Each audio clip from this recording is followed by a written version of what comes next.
ჩამოვიდეს, ხო ჩამოვიდეს. ბატონო ირაკლი, ჩვენზე ამბობთ, თქვენი თავდაცვის კაბინეტი ასე უპასუხა 4 ოქტომბერს ირაკლი ღარიბაშვილმა ტვ1-ის კითხვას მის შესაძლო დაკავებაზე. ეს იყო ბოლო და უკანასკნელი სათქმელი არჩევნების დღეს. არც ოცნებისთვის გამოუცხადებია მხარდაჭერა და არც ივანიშვილისთვის უთქვამს ტრადიციული მადლობა. ბატონო ირაკლი, მადლობა მაინც უთხარით ბატონ ბიძინას. მაგას აკეთებდა ყოველთვის და მადლობა მაინც. ანუ არ გაქვთ ლაპარაკის უფლება? მხოლოდ ჯოშერ ბურჭულაძეს ასე და მაინც არ გააჩნევთ ბატონო ირაკლი. საკუთარ მეგობრებს მაინც დაელაპარაკეთ. ბატონო ირაკლი.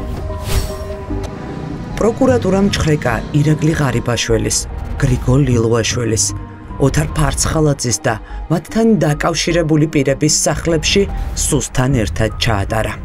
განცხადებაში წერია, რომ ერთ-ერთი საქმე სუსის ანტიკორუფციულ ბიუროშია. ამოიღეს ფული, საბუთები და ელექტრონული მოწყობილობები, სადაც სავარაუდოდ ინფორმაცია ინახება. ამ რეპორტაჟში მოგიყვებით, რა ქონებით მოვიდა და რა ქონებით წავიდა პრემიერის პოსტიდან ირაკლი ღარიბაშვილი. ირაკლი ღარიბაშვილის გამდიდრების ისტორია თანამდებობაზე დანიშვნიდან 1 წელში იწყება. 2012 წლამდე, სანამ ქართული ოცნება ხელისუფლებაში მოვიდოდა, ყოფილი პრემიერ-მინისტრი და მისი ოჯახი დედოფლის წყაროში თავისუფლების ქუჩაზე ამ ერთ სახლს და მიწის ნაკვეთს ფლობდა. ახლა კი ყოფილ პრემიერს საქართველოს პრეზიდენტის სასახლეზე ორჯერ უფრო დიდი საგვარეულო მამულები აქვს. უბრალოდ გლეხი იყო რა. გლეხი. მეუღლე ჩვენთან ამუშაობდა რაიკაშიში საქონელ მცოდნე იყო, წიგნების საქონელ მცოდნე. 2014 წლიდან ექს-პრემიერის ოჯახმა საგვარეულო მამულების გაფართოება 4-ჯერ მოასწრო. მეზობლების კარ-მიდამოები გამოისყიდა, მათი სახლები დაანგრია.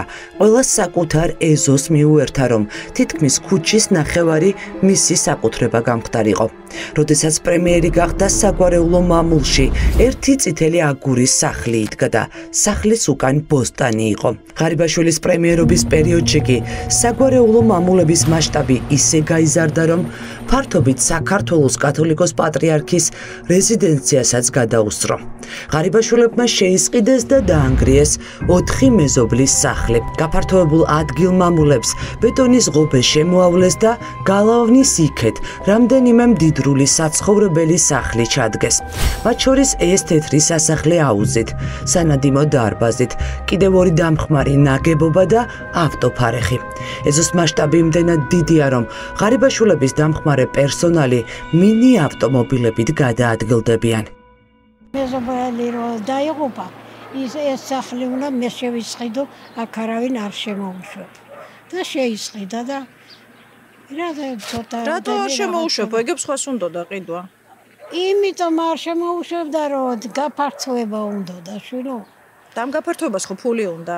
ფული უნდა და ეგ შეისყიდა და გაფართოვდა. პირველი, ვინც დედოფლის წყაროში ღარიბაშვილებმა სამეზობლოდან დაასახლეს, ყაჩაშვილები იყვნენ. პრემიერმა მათი მიწის ნაკვეთები და სახლები გამოისყიდა და დაანგრია. მათ ნასახლარზე კი თეთრი მარმარილოს სასახლე აიშენა ღია დიდი აუზით. მიერთეს ნასყი და ბუთხუზის სახლიც და ეზოც. ისიც დაანგრიეს და საგვარეულო მამულებს შეუერთეს. ექს-პრემიერის მამის ბოლო შენაძენი 2023 წლის 27 მარტით თარიღდება. ამ დღეს ტარიელ ღარიბაშვილმა მეზობლის ედგარ ამბარიანის სახლი და 1339 კვადრატული მეტრი ეზო დაირეგისტრირა. მაგათ რატო არ ექნებოდა დგენაცვანი? თვითონ იციან საიდანაც აქ. დიდრული სასახლეები და საგვარეულო მამულებისთვის მიერთებული 1000-ობით კვადრატული მეტრი მიწა დედოფლის წყაროში ღარიბაშვილების ერთადერთი შენაძენი არ არის. ტარიელ ღარიბაშვილი ბიზნესმენი და მილიონერიც შვილის გაპრემიერების შემდეგ გახდა. მთელი ეს იმპერია, რასაც ახლა აეროგადაღების კადრში ხედავთ, სწორედ ექს-პრემიერის მამას ეკუთვნის. ღვინის ბიზნესით არიელ ღარიბაშვილმა ჯერ ადგილობრივ ფერმერზე ნუგზარ ალუღიშვილის სახელზე გააფორმა.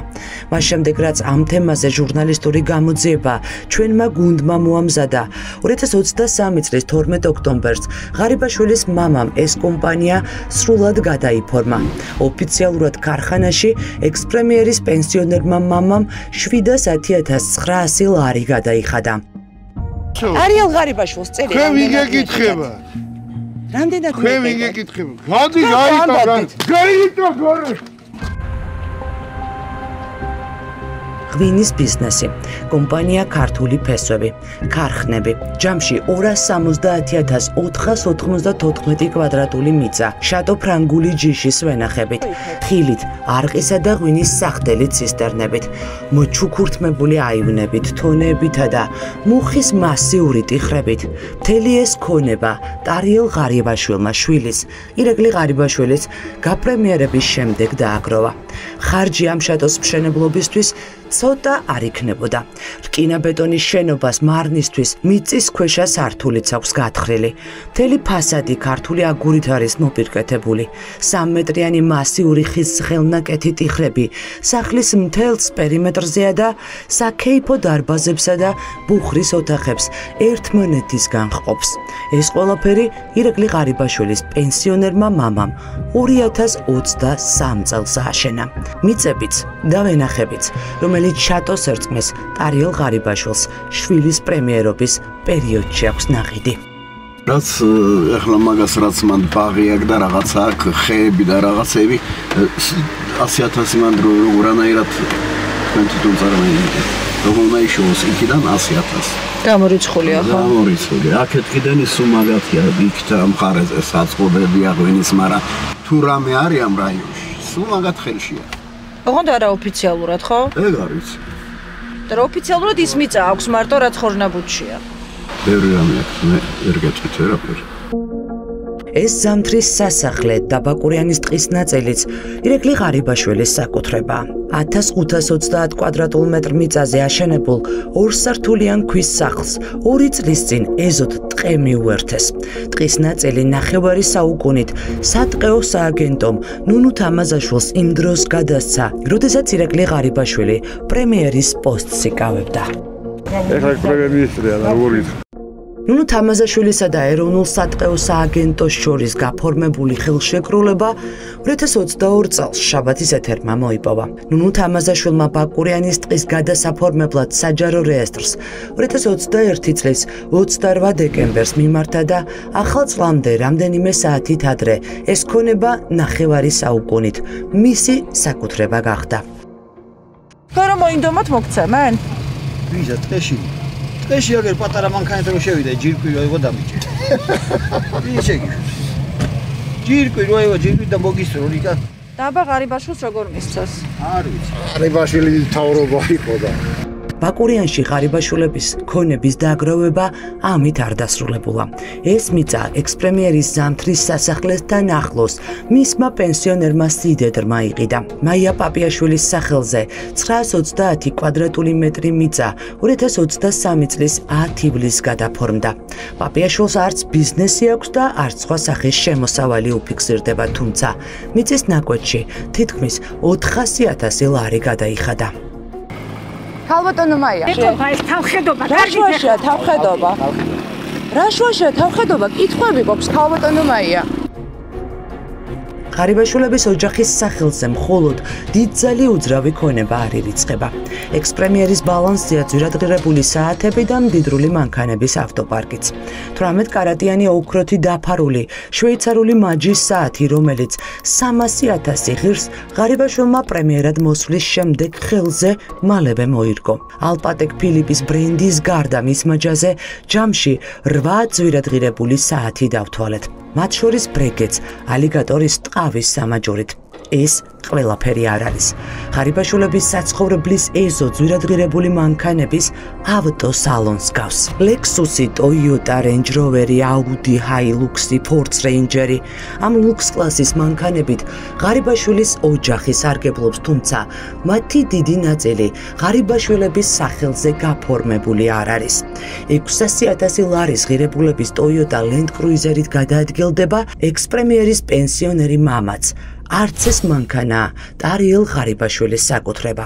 ჩნდება კითხვა, ვიზია ავტომობილები, რომლითაც ღარიბაშვილის ოჯახი სარგებლობს და აჩუქეს თუ არა გავლენების დამსახურებით. არ გეუხერხულებათ. ნახეთ, ვინ გაჩუქათ ეს ავტომობილი? ირაკლი ღარიბაშვილს შემოსავალზე მეტი ყოველთვის გასავალი ჰქონდა. დათვლილია, რომ პრემიერის ხელფასი მხოლოდ ქართულ ბანკის ვალის გადასახდელადაც არ იყო საკმარისი, რომელიც 360,000 ლარის ღირებულების 2 ავტომობილის შეძენის გამო აიღო და ამ დრომდე არ დაუფარავს. ექს-პრემიერის შავ ფულზე ჯერ კიდევ მაშინ გაჩნდა კითხვები, როცა ის შინაგან საქმეთა და თავდაცვის მინისტრის თანამდებობას იკავებდა.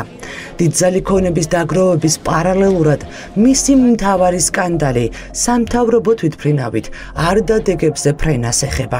როდესაც ირაკლი ღარიბაშვილმა თვითმფრინავის CRG-200 შვებულების დროს პირადი მიზნებისთვის გამოიყენა და მიუნხენში დასასვენებლად ოჯახთან ერთად გაფრინდა.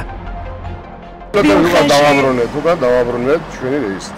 როგორ? ჩვენი რეისით უკან დავაბრუნეთ ისე. და მე ისე უკან წავიდნენ, რომ პრემიერი ჩამოეყონათ? ჩვენი რეისით გავუშვით უკან. რას ხედავ ამაში? არა, დავიბენი. ნახეთ, პრემიერი წაიყვანეს პილოტებმა მიუნხენში. და მე უკან დავაბრუნეთ. პილოტები წამოვიდნენ, თვითმფრინავი დატოვეს. და დატოვეს ტექ მომსახურებაზე. დიახ. და მე წამოვიდნენ უკან. მე წავიდნენ ისევ მიუნხენში. კი ბატონო. და წამოიყვანეს თვითმფრინავი და პრემიერის ოჯახი. ჩვენი რეისით გაფრინდნენ და წამოიყვანეს პრემიერი. მე რას ხედავ თამაში რა. პრემიერ-მინისტრია, თქვენი სხვა ეგონეთ რა. რომელიმე ქართლის მუშა. მას შემდეგ, რაც სამთავრობო თვითმფრინავის პირადი მიზნებისთვის გამოყენების ამბავი გასკდა, ღარიბაშვილმა თქვა, რომ ამ ფრენის ხარჯიც 34,000 евро პენსიონერმა მამამ ტარიელ ღარიბაშვილმა დაფარა.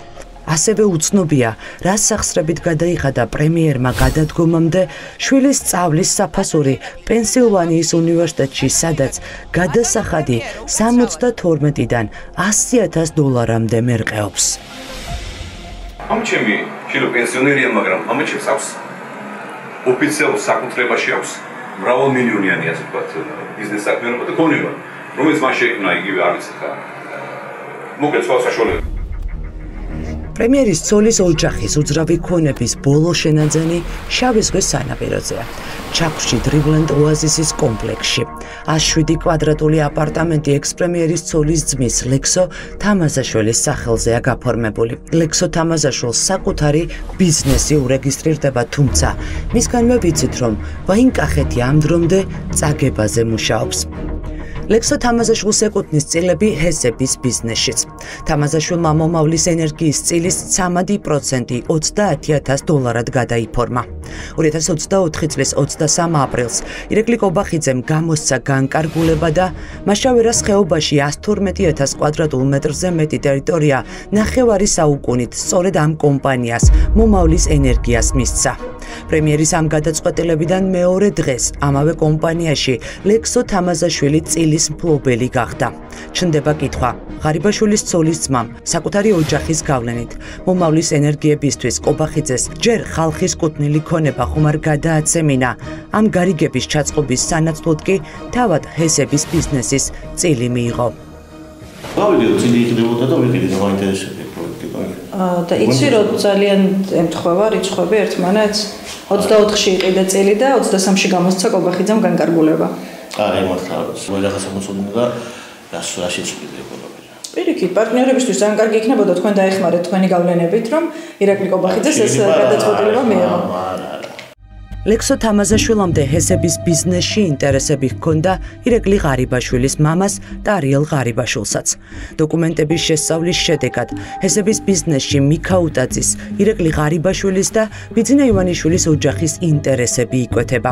დოკუმენტების მიხედვით არიელ ღარიბაშვილს ნახიდური ჰესის 16%-იანი წილი კორუფციის ბრალდებით დაკავებული რომეო მიქაუტაძის ოჯახის წევრმა საბაზროზე ბევრად იაფად $3652 მიყიდა. ღარიბაშვილმა ეს წილი მიღებიდან რამდენიმე თვეში 120,000 ლარად გაყიდა. რა როლი აქვს ღარიბაშვილს ამ ბიზნესებიდან ფულის აღებაში? მათ შორის ჰესების, ეს ხომ მარტივი კითხვა?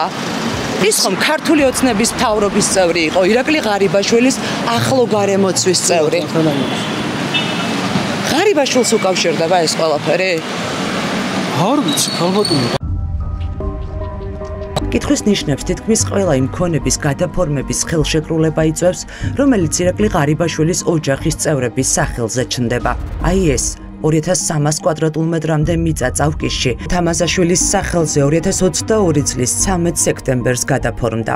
თამაზაშვილს 4 რეზიდენციის ასაშენებლად საკმარისი ტერიტორია, რომლის საბაზრო ფასიც თითქმის $1,000,000 ლარია მღვდელმა, შინაგან საქმეთა სამინისტროს გენერალური ინსპექციის ყოფილი შეფის, ზვიად ჯანყარაშვილის სიმამრმა $30,000, ანუ საბაზროზე 10 ჯერ უფრო იაფად მისცა.